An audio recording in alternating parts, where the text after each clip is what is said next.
Welcome to another transfer tips video where I highlight 15 players and then I categorize them into buying, holding or selling. So let's get straight into the video.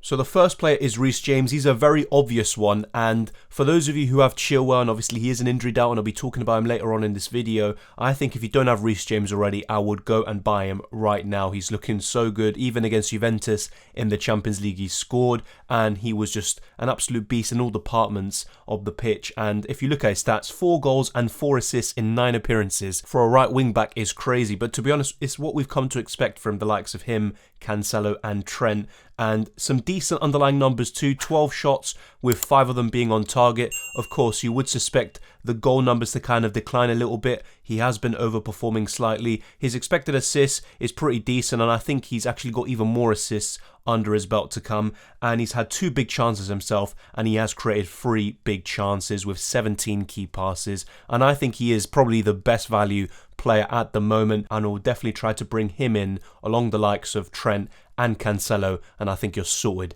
in the defence. Now the next player is Diogo Jota. He was an injured out after the game against Arsenal. I think after the collision he had with Aaron Ramsdale, he had a little problem with his knee. Let's wait and see if he plays today against Porto in the Champions League, but he has been training regardless on the Tuesday, so if he's actually benched or he's rested against Porto, then that would actually fill me with more confidence about bringing him into my FPL team ahead of the weekend against Southampton. He has good underlying numbers, and his XG, he's finally now starting to match it, 4.74 XG, and he's got 5 goals. I have highlighted this in recent weeks. His expected assists isn't really matching the actual assist output he is actually getting. He does deserve to get some more. He's had 16 key passes, he's created 4 big chances, and he has received 9 big chances. And of course, playing up front for one of the best offensive teams in the world, you wouldn't really be too surprised with that. So an out of position midfielder playing up front with good goal numbers and also assist and creativity numbers.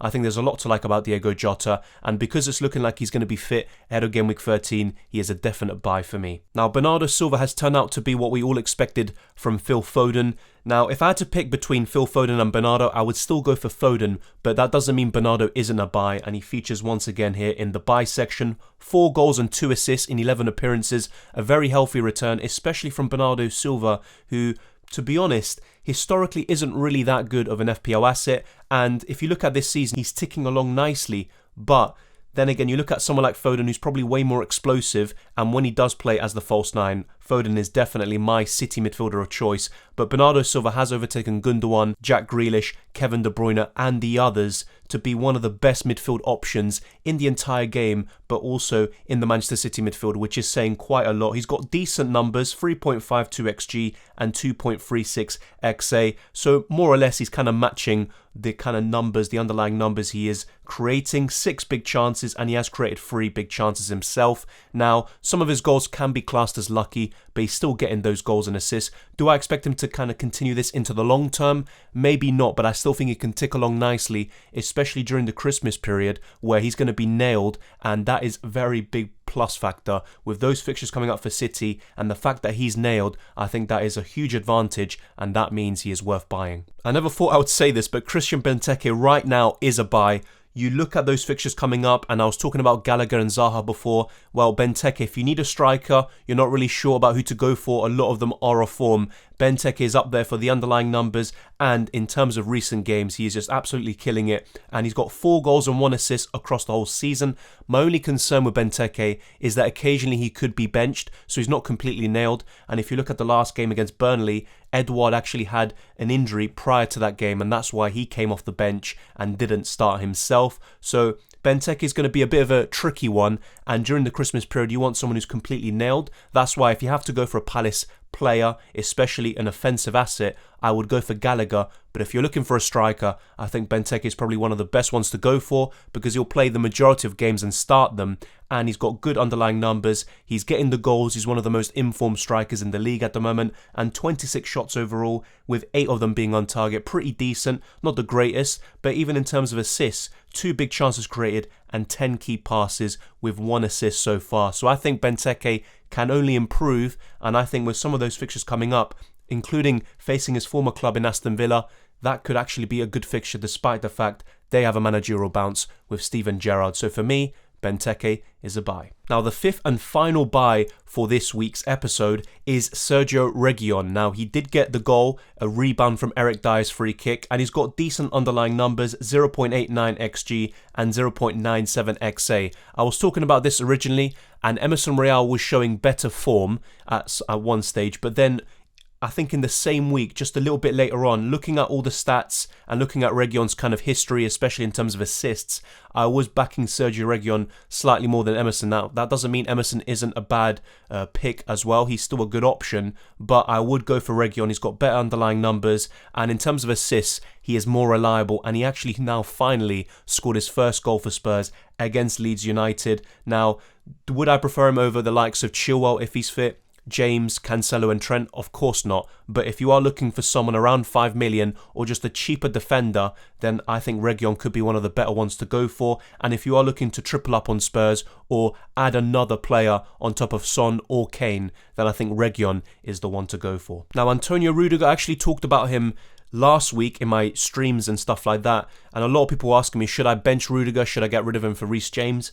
And obviously a lot was dependent on your current situation, but I saw some people considering a -4 to go from Rudiger to Reece James, and I thought with Rudiger's record against Leicester, it's probably worth holding him for that week. Now the reason why he's still a hold is because we're waiting for news about Ben Chilwell, and if he's out, then I don't really see a need to go from Rudiger to obviously Chilwell himself because he's injured, and you can cover Chelsea defence by having Reece James and Antonio Rudiger. But if you're in a situation where you don't have Reece James, Cancelo or Trent, and you have enough money to do Rudiger to one of those players, then for me he is a sell. But otherwise, I wouldn't go from Rudiger to Reguilon or to anyone else unless you're looking to downgrade him to then facilitate a move elsewhere.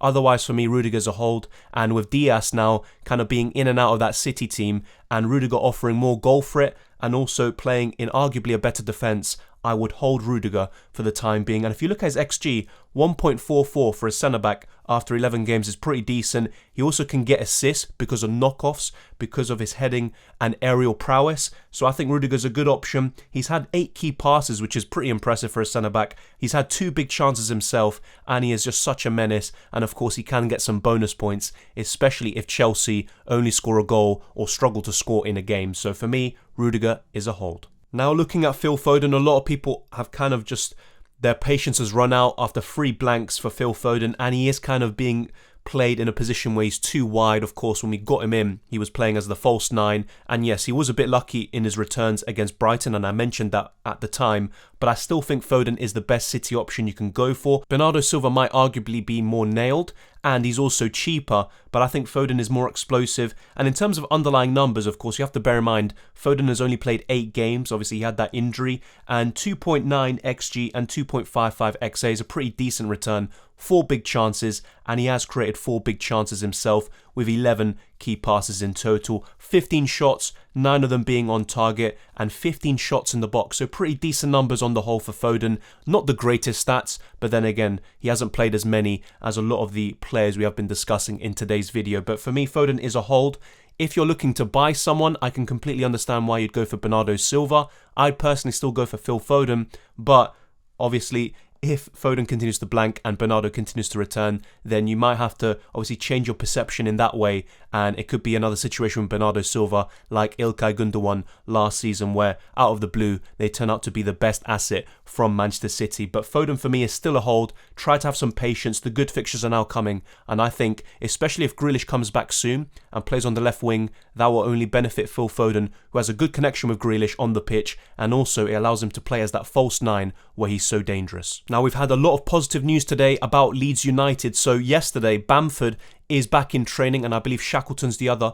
And today, Rodrigo and Rafinha are back in training. So he was ill, that's why he missed out in game week 12. And I think he was a huge miss for the Spurs game. And I think Leeds actually could have gotten something if Rafinha had been on the pitch. Now, he hasn't gotten an assist yet, which is very surprising. He's got decent underlying numbers in terms of creativity. 22 key passes, which is the highest of any player we've talked about today. And he's got 2.52 XA, and he has created 3 big chances. I think with Bamford back in the team, I don't know if that's going to be necessarily in game week 13 or in game week 14, but when that happens, I think Rafinha could actually add even more points and he'll finally maybe get to double digits, which he always seems to avoid somehow. But he can get the goals, which he's been doing a lot this season.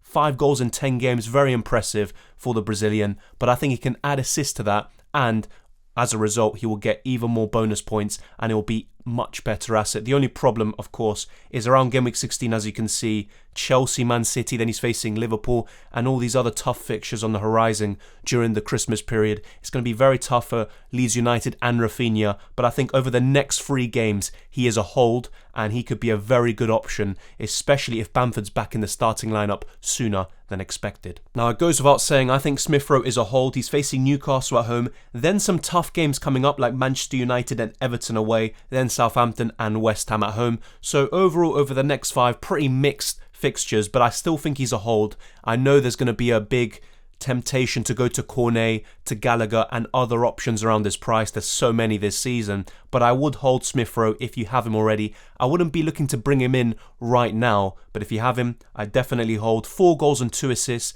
in 12 games. He's definitely upped his goal output, and the numbers aren't great if we're being honest. He's vastly overperformed his XG and his XA, and he's only had 1 big chance all season, and he has created 2 big chances himself. And if you look at some of the goals like Watford, for example, and Aston Villa, a bit of fortune in those goals. That's why the XG figures are so low. 15 key passes though, and he's so instrumental to Arsenal, and I would rather have him over the likes of Bukayo Saka and Aubameyang and all these other options. I think in terms of value offered, Smith Rowe is the best of the bunch, and against Newcastle, I think he could be one of the best performing players this week, so I would definitely keep him. And with the final hold this week is Jamie Vardy once again. He featured last week, but of course he's such a big topic. A lot of people are looking to bring in Harry Kane in for Jamie Vardy or facilitate a move for Kane Son in midfield. Now, I still think that's a good option, but if possible, I would recommend holding off for at least 1 more week. I think Vardy could do damage against Watford. I know Leicester have been poor,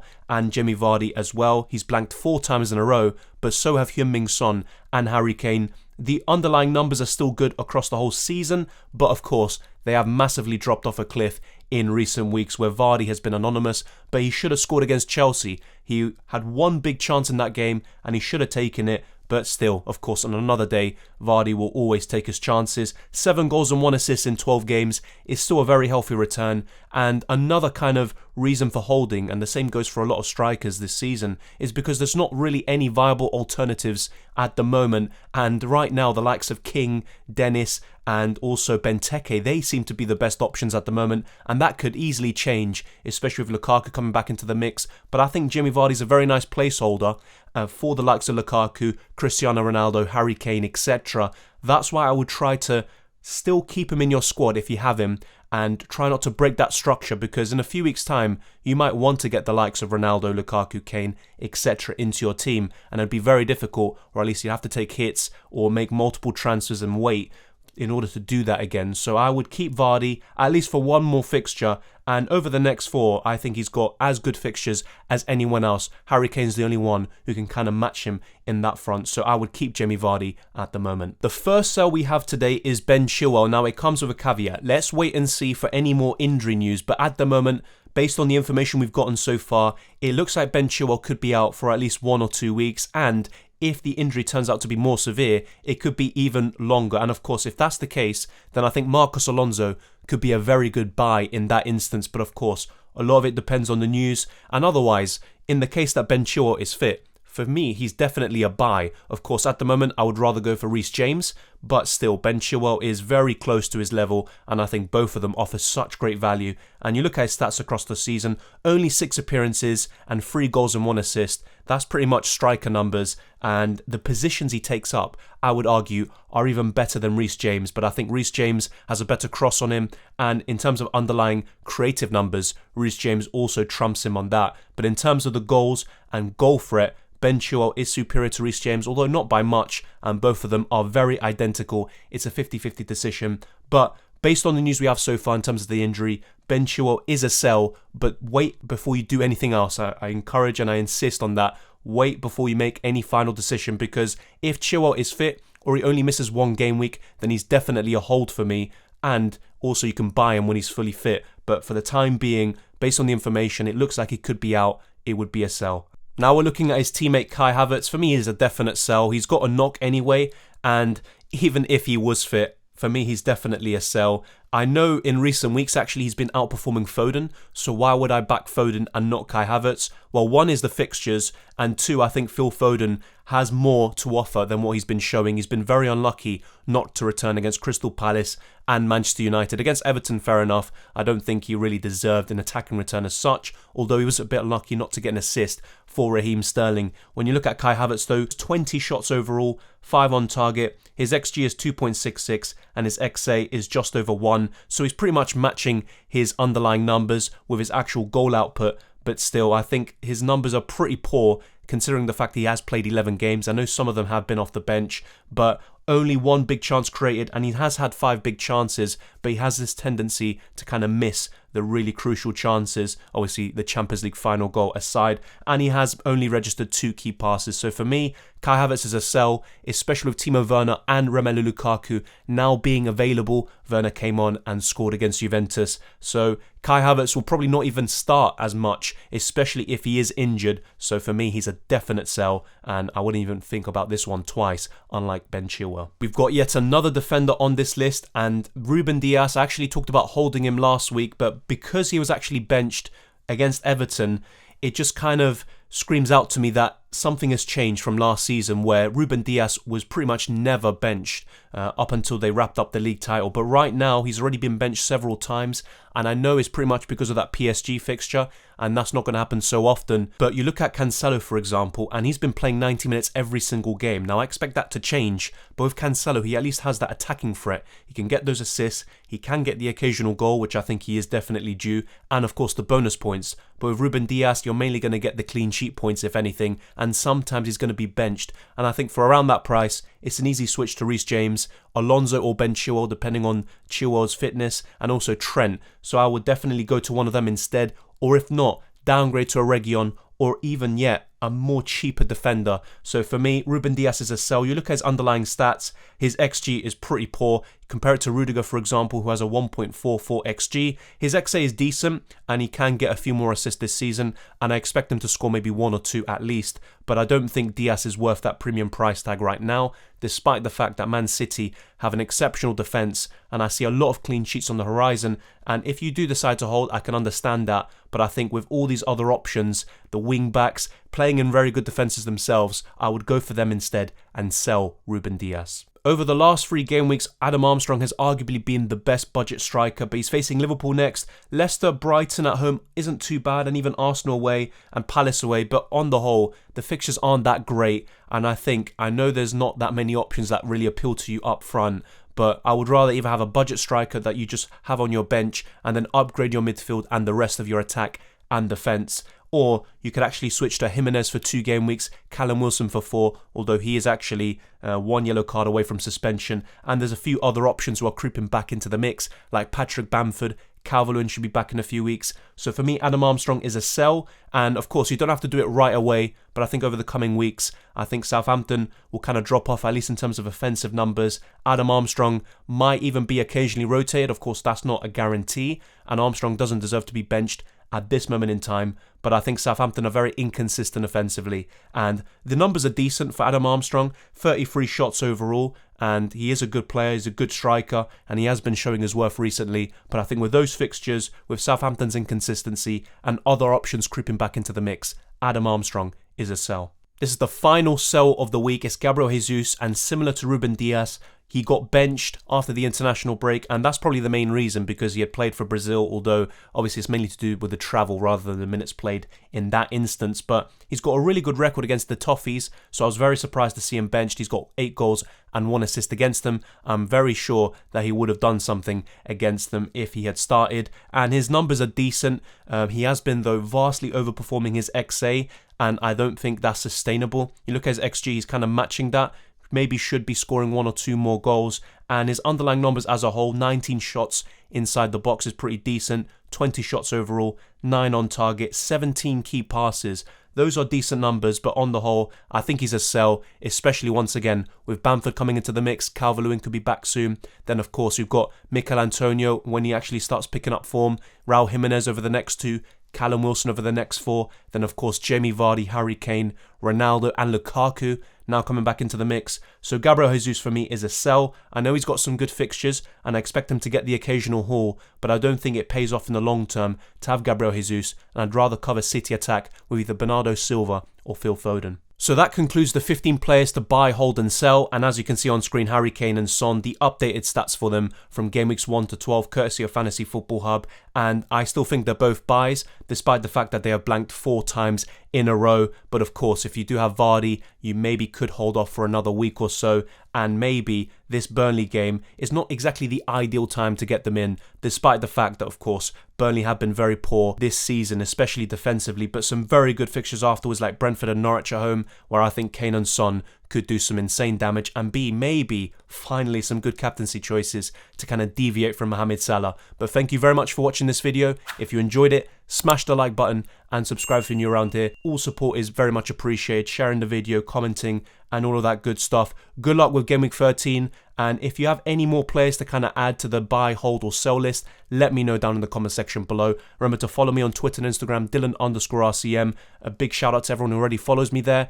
The ones who also joined my Discord server, the link is in the description below, and also the league, which was on the left hand corner of your screen throughout most of this video, and it's also in the description below. And also to all the new channel members, everyone who's sending super chats, it's all much appreciated. Good luck, like I said before, and I'll see you next time.